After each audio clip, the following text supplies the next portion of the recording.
What's up, guys? Today we will be talking about how you guys can make a YouTube channel. The process is pretty simple. For that, you just have to be at your Google, search for YouTube, and then simply go to youtube.com.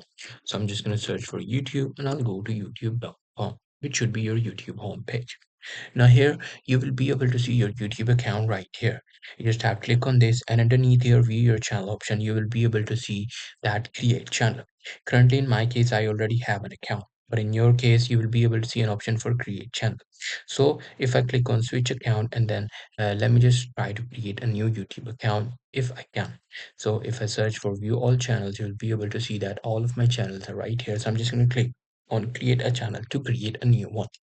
Now, after clicking on that, you will be able to see or add your channel name.